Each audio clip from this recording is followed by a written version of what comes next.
Ал құрметті достар, бүгінгі кубоктың ойынбаздарын өздеріңізге таныстыратын болсақ, ең алдыңғы сапта келе жатқан бас төреші Нұрбол Бөрібек. Қарсы алыңыздар, қошеметтеріңіз болсын. Одан кейін қызыл жейделі көкпар командасы, бұл Дәукей көкпар командасы.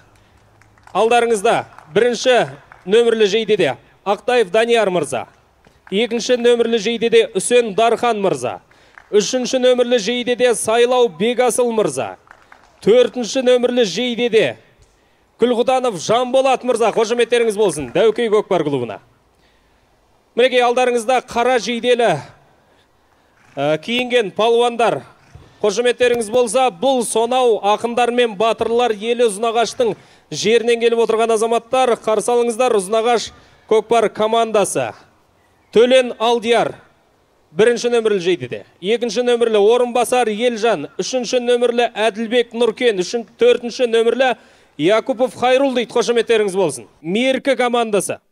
Бесінші нөмірлі жейдеде Әптекбай Ерсұлтан, төртінші нөмірлі жейдеде Жақсылықов Руслан, үшінші нөмірде Төтенов Елдар, екінші нөмірлі Күлсары Есіреп дейді. Қошеметтеріңіз болсын. Ал енді ең бастысы, бүгін тарихи жағдай болып тұр ағайын. Қандай десеңіздер, Алатау мен Ұлытаудың кездескен күні. Бүгін сонау Ұлытаудың төрінен келген, Қарағандыдан келген нәтиже көкпар командасы ортамызда. Бірінші нөмірлі жейдеде Басаринов Жандос, екінші нөмірлі жейдеде Тілеубек Темірлан, үшінші нөмірлі жейдеде Жаңбырбаев Әнуар, төртінші нөмірлі жейдеде Бейсенбеков Әбіл. Қошеметтеріңіз болсын. Алтын күн аспаны, алтынден даласы, ерліктің дастаны, еңіне қарашы, ежелден ердеген даңқымыз шықты ғой, намысын бермеген қазағым мықты ғой.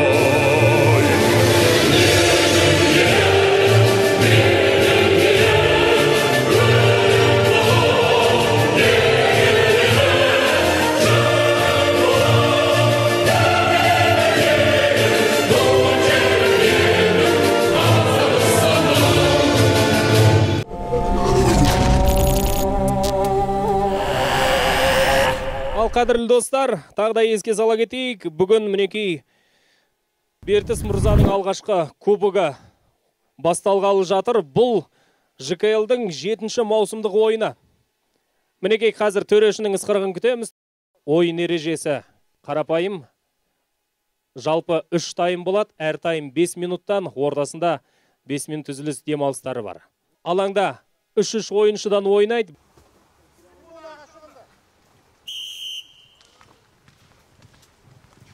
Мінекей мәртебелі жасылар, ойын басталды. Төрешінің ысқырығы болды. Ұзынағаш командасы тақымды алғашқы болып басқан еді, дегенмен де аут орын алды.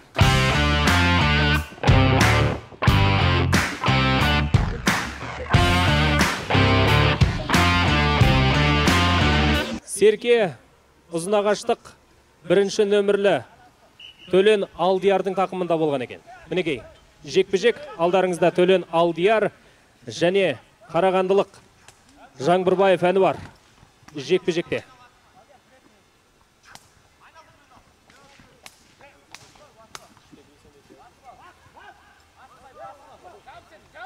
Бәрекелді, мінекей Бейсенбеков Әбіл Серкені тақымға басты. Ұзынағаштық азаматтарда қалысар емес. Тартыс дода, мінекей сәл қалды.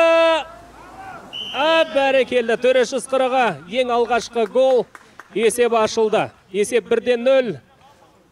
Қарағанды облысы нәтиже командасының қоржынында 1 ұпай.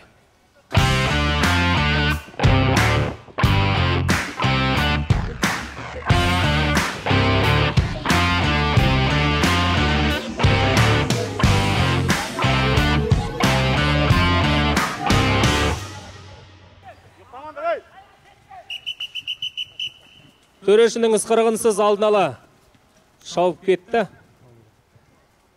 Өйткені Сергені көргенде балуандар тыпыршып тұра алмайтыны сөзсіз. Ал бәрекелді кетті. Мінекей Ұзынағаштық азамат тағы да суырылып алға шықты. Тақымға басып үлгерер ме екен. Дегенмен Қарағандылық нәтиже командасының екінші нөмірлі Тілеубек Темірлан мырза Серкен тақымына басып үлгерді. Мінекей топты алдап әзірге келе жатыр.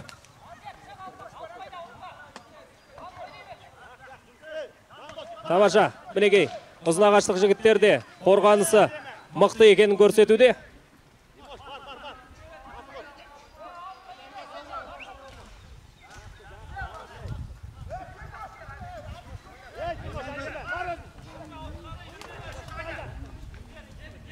Бәрекелді.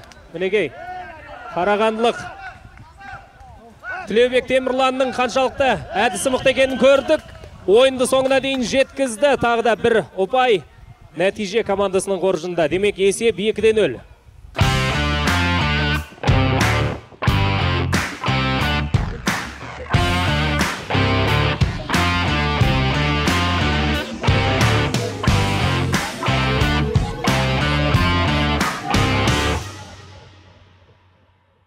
Тамаша ойынның болатынына сөзсіз сенеміз. Ұзын ағаштық жігіттерге әлі де сенім артамыз. Бәрекелді. Бәрекелді, мінекей ұзын ағаштық азаматтардың тақымына да тиді серкеміз. Мінекей Қарағандылық команданың қорғанысын басып озып әзірге Қазандыққа шауып барады. Ойынды аяқтай алар ма екен?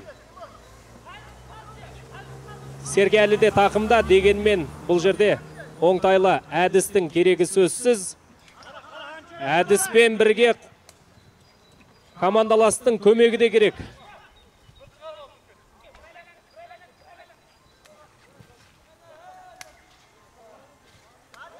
Бәрекелді, мінекей нәтиже командасының Қазандығының қасында тамаша тартыс орын алды. Әзірге белгісіз.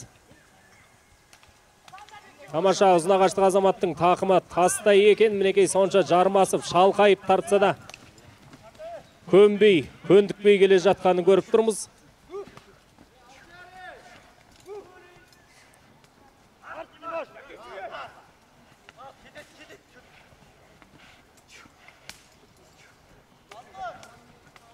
Тамаша, қошеметтеріңіз болсын. Ұзын ағаштық сарбазға қошеметтеріңіз болсын, Қанекей.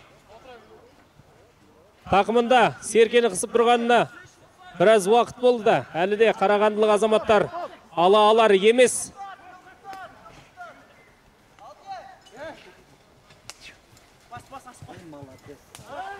Дегенмен нәтиже командасы әділ айласын асырып үлгерді. Жаңбырбаев Әнуар мырзаның тақымында Серке. Астында Шымкент Қара. Мінекей Қазандыққа дәл түсті. Мінекей қошеметтеріңіз болсын. Қарағандылық нәтиже командасы есепті одан әрі жалғастырды. Есеп 3-0.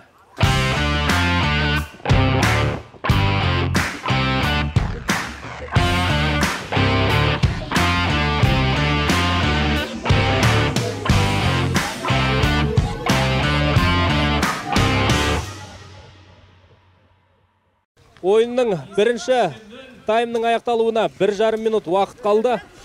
Есеп 3-0.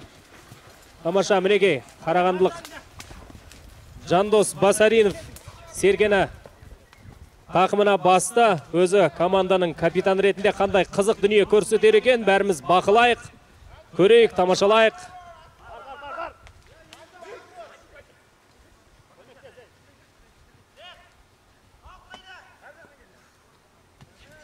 Мінекей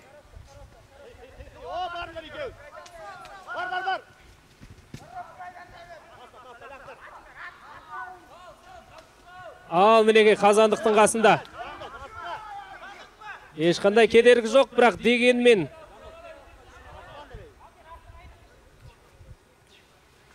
ақылдаса айланы асыра алмады. Мінекей Қазандыққа оңтайлы келген сәті Жандос мырзаның. Дегенмен Серкен толық сала алмады. Ұзын ағаштық азамат тақымына басып үлгерді. Ал енді палуан шап. Қарағандылық қорғаныста.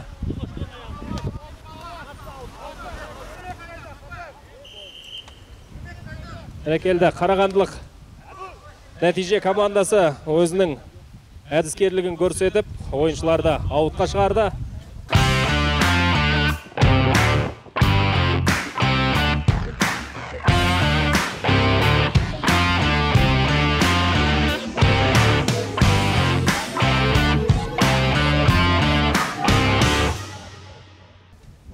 Серке қайтадан ортаға тасталады. Мінекей ортадан жекпе-жектен көреміз. Кім мықтыны, кіл мықтыны анықтайтын шеңбер. Баршамызға 20 секунд уақыт қалды. Жігіттер, тамаша ойын болсын. Қанекей, жекпе-жекті көрейік.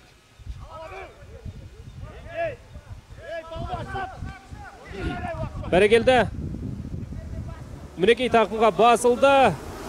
Серке Қарағандылық команданың тақымында 10 секунд уақыт қалды. Қанекей жігіттер, 5 секундқа қысқарып жатыр уақытымыз.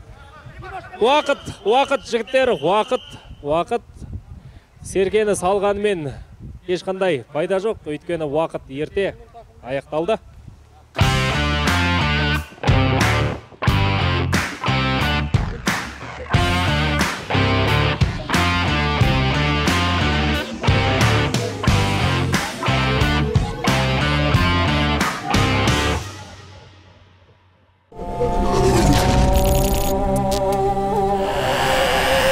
Демалыс уақыт аяқталды. Екінші тайм төрешінің ысқырығымен басталды.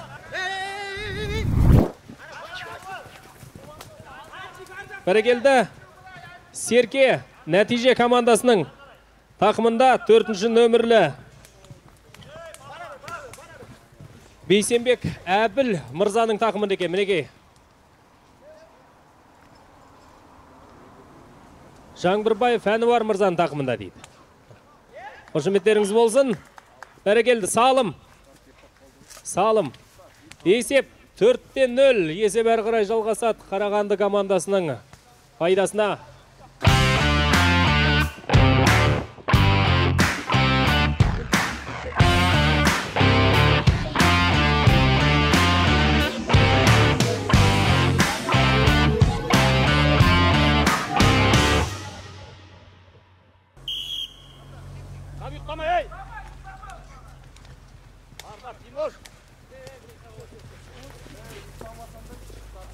Тамаша. Мінекей, көздеріңіз көрді, атпен шауып барып білді, дегенмен автоголға сәл ғана қалды. Сіздердің қошеметтеріңіз болсын. Жаңбырбаев Әнуар мырзаның тақымында Серке. Ойыншыларға тағы да ескертіп кетейік.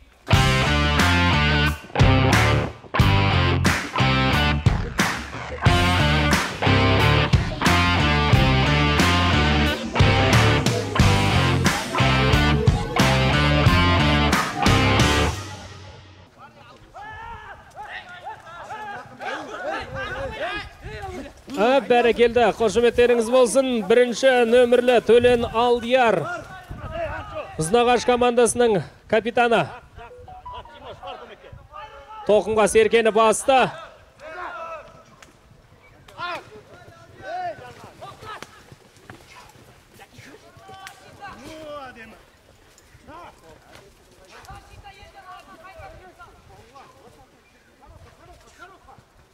Тамаша, міне шалқайып тұрып тартып келе жатқанын баршамыз көріп тұрмыз. Кіл жүйрікте, кім жүйріктеп, дәл осын айтуға болады. Бәрекелді. Қарағанды командасының ойыншысы айласын асырып, ойында аутқа сүйреп шығарып жіберді. Серке қайта ортаға тасталады, жекпе-жектен бастаймыз. Жекпе-жекке шықты. Ұзынағаштық Әділбек Нұркенмен айқасуда. Серкені кім бірінші тақымға басар екен? Бәрекелді, оңай ғана, еш кедергісіз, еш қиындықсыз тақымға баса салды. Баршамыз көріп тұрмыз, нағыз дода, нағыз тартыс ортада орын алды.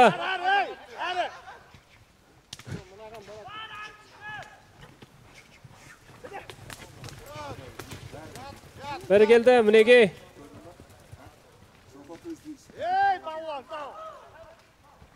Тамаша, мінекей, 3-ші нөмірлі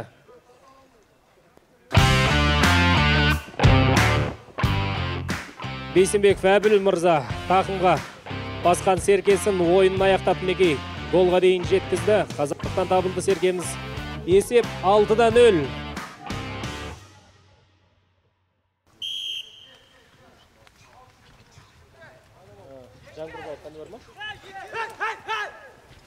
Жаңбырбаев Әнуарды таныстыра кететін болсақ, 2004 жылға Қарағанды облысының тумасы, бүгінгі күні ең жас ойыншы болуы да ғажап емес, бірақ тамаша ойын көрсетуде. Мінекей, соның өзі айтып ауыз жиғанша дейді бұл дүниені. Біз айтып болғанымызша ол азаматта тағы бір салымын салып үлгерді. Қошеметтеріңіз болсын ағай.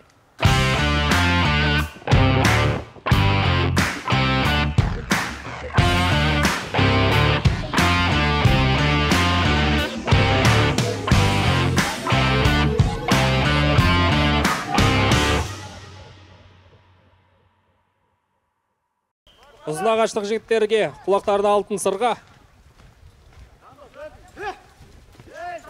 Бәрекелді. Шауып барып тақымға баса білген қарағандылық азаматтарға бір қошемет болсын.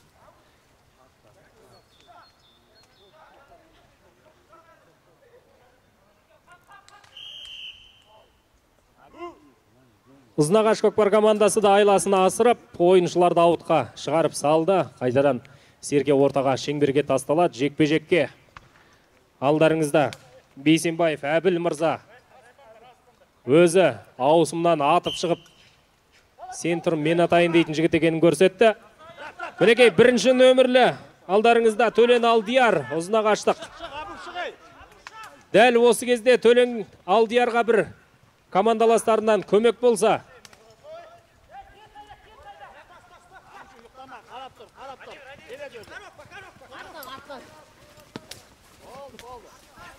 Бәрі келді.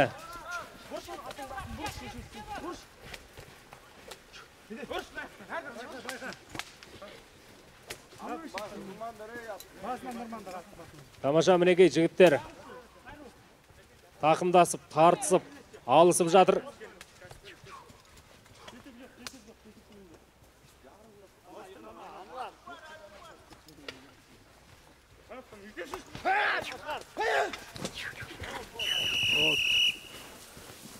Аут ортада орын алды. Қайта шеңберге ораламыз. Ойынның аяқталуына 45 секунд уақыт қалды.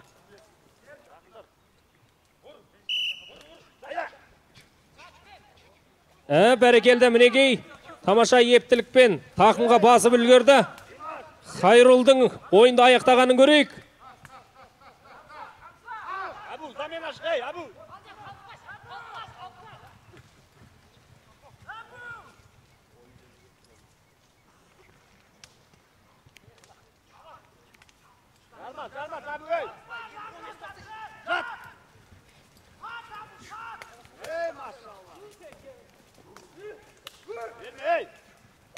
Мінекей бәріміздің көзіміз көрді, азаматтың тулайтын, тұлпардың зулайтын ойыны ортада орын алды.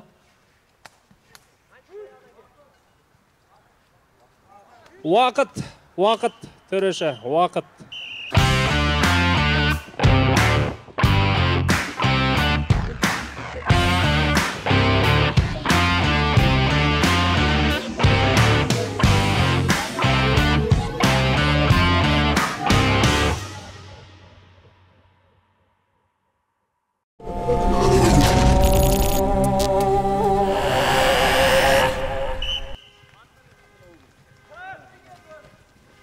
Бәрекелді, мінекей. Үшінші тайм басталды. Алаңда қызу тартыс бастала кеткен сияқты. Үшінші тайммен бірге Ұзынағаштық жігіттер біраз әдіс тәсілді талқылап алған сияқты.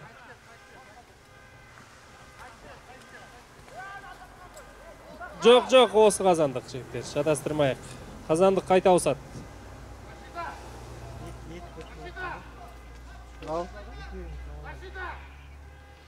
Бәрекелді. Тамаша.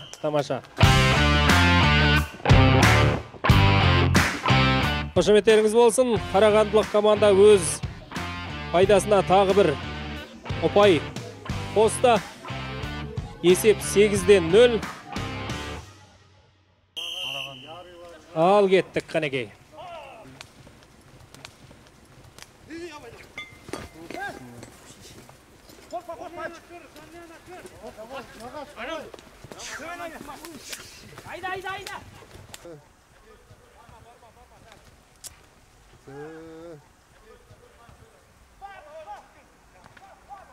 Барған кезде салынады.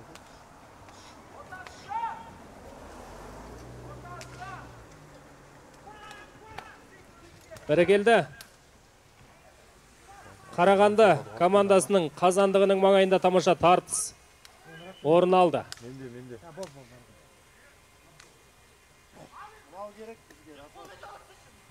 Бәрекелді. Ұзынағаштық азаматтар қазандықты айналып әлі де амалын асырсақ деп жүр. Дегенмен нәтиже командасының ойыншысы Бейсенбек Әбіл балуан мықтылығын көрсетіп Серкені тартып алды. Төрешінің ысқырға. Бірінші нөмірлі нәтиже командасының ойыншысы Базаринов Жандос 1 минутқа ойыннан шығарылды. Алаңда эмоция қанша жоғарылап бара жатса да ауызға абай болған жөн. Боқтамайық, бұлапыт сөзден алыс болайық.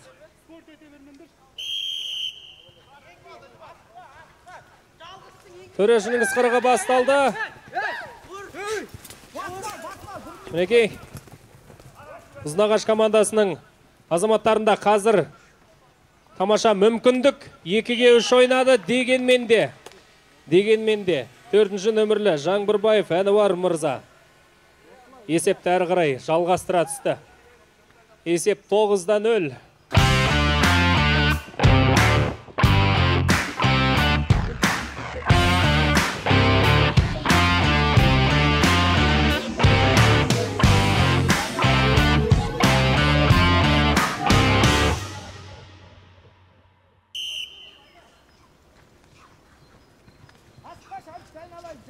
Ал кетті мінекей. Қазандықтың маңына шауып жеттік. Ал ойыннан шыққан азамат ойынға кірсін. Уақыты аяқталды.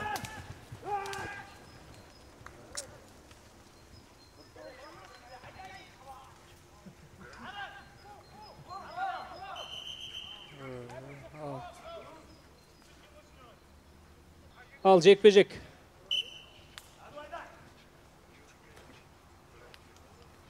Шеңберде 10-ші нөмірлі Ұзынағаш командасының ойыншысы Әділбек Нұркен және 3-ші нөмірлі Қарағанды командасының ойыншысы Бейсенбек Әбіл мырза.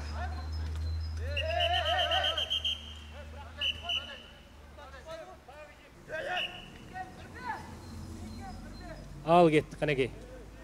Қарағандылық 2-ші нөмірлі ойыншы Тілеубек Темірлан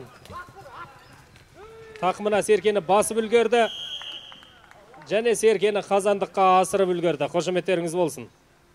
Есеп 10-0 Қарағанды командасының пайдасына.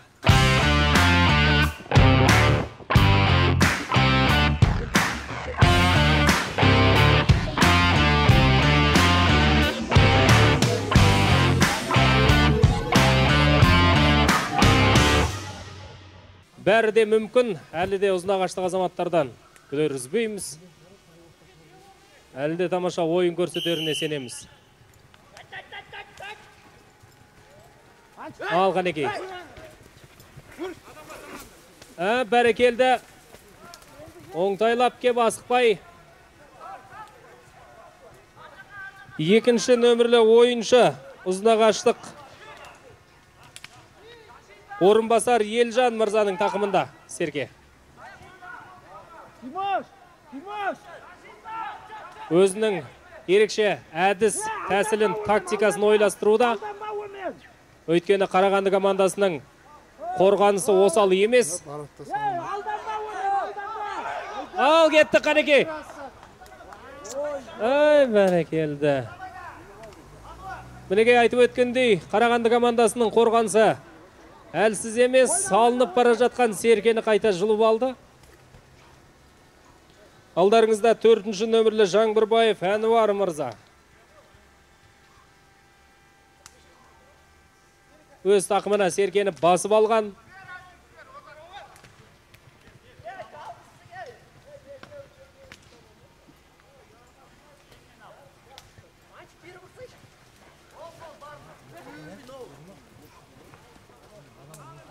Бәрекелді. Оңаша келді. Оңтайлы келді. Және ойынды аяқтады.